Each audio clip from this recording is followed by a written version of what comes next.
Friends, मैं हूं सनी शर्मा और स्वागत करता हूं आपका हमारे चैनल सोच पर प्रहार में। दोस्तों, आज हम बात करने वाले हैं कैग की सिटीजनशिप अमेंडमेंट बिल, जो कि अभी अभी संसद में पास हुआ है और जिसको लेकर पूरे देश में घमासान मचा रहा और अभी भी बहुत कुछ चल रहा है। इस बिल के बारे में आज हम पूरी जानकारी प्राप्त करेंगे कि ये जो बिल है ये क्या है और इसमें क्या ऐसी चीजें हैं जिसकी वजह से जो है देश के विभिन्न राजनीतिक दल, विभिन्न कम्युनिटीज और विभिन्न क्षेत्रों के लोग इसका विरोध कर रहे हैं। दोस्तों, ये जो बिल है ये नागरिकता अधिनियम 1955 में संशोधन करके ही पास किया गया है। एक्चुअली पहले जो नागरिकता अधिनियम 1955 था, इसके अंतर्गत ये था कि जो व्यक्ति 11 साल तक भारत में रहेगा उसको भारत की नागरिकता दी जाएगी। और अब इसमें कुछ चेंजेस किए गए हैं, तो आज हम इसी बिल के बारे में इस वीडियो में डिटेल में चर्चा करने वाले हैं। उससे पहले मैं आपसे कहना चाहूंगा कि अगर आपने अभी तक हमारे चैनल को सब्सक्राइब नहीं किया है तो सब्सक्राइब कर दें और नोटिफिकेशन बेल पर जरूर क्लिक कीजिएगा, ताकि जब भी ऐसी कोई मैं वीडियो लेके आऊं उसकी जानकारी आप तक सबसे पहले पहुंचे। तो चलिए दोस्तों, अब स्टार्ट करते हैं हम आज के इस विषय को।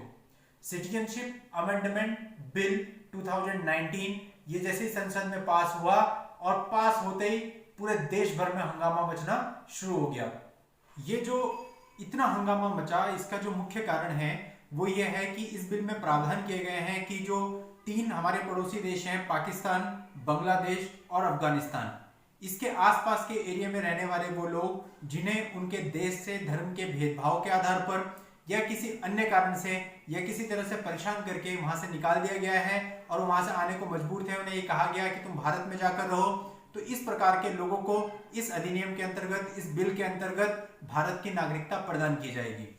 अब जबकि पहले जो नागरिकता अधिनियम हमारे यहाँ पे था 1955, उसमें प्रावधान था कि जो व्यक्ति 11 साल तक भारत में रहेगा उसे ही केवल भारत की नागरिकता प्रदान की जाएगी। पर इस सिटीजनशिप अमेंडमेंट बिल 2019 में बताया गया कि जो व्यक्ति 6 साल तक भारत में रहेगा उसे भारत की नागरिकता प्रदान की जाएगी और एक डेट फिक्स की गई 31 दिसंबर 2014 से पहले जो भी व्यक्ति भारत में रह रहे हैं उनको भारत की नागरिकता प्रदान की जाएगी।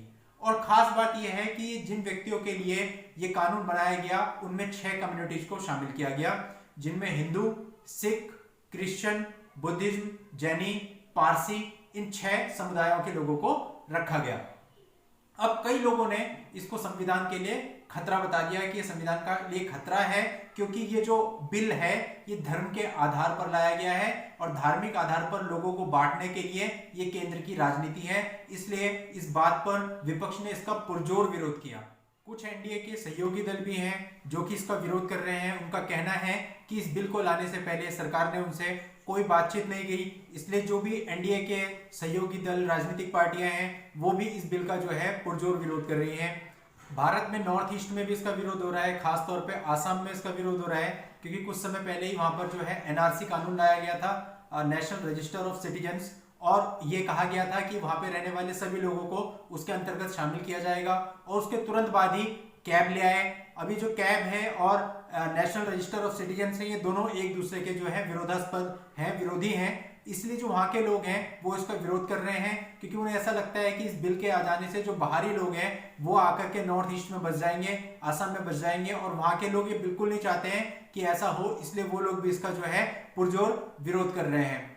ये 2016 में एक्चुअली जब ये बिल आया था तो ये पास नहीं हो पाया था, अटक गया था, लेकिन अब जो है केंद्र सरकार ने इसे लोकसभा, राज्यसभा, संसद से पास करा लिया है और अब इस बिल ने जो है कानून का रूप ले लिया है।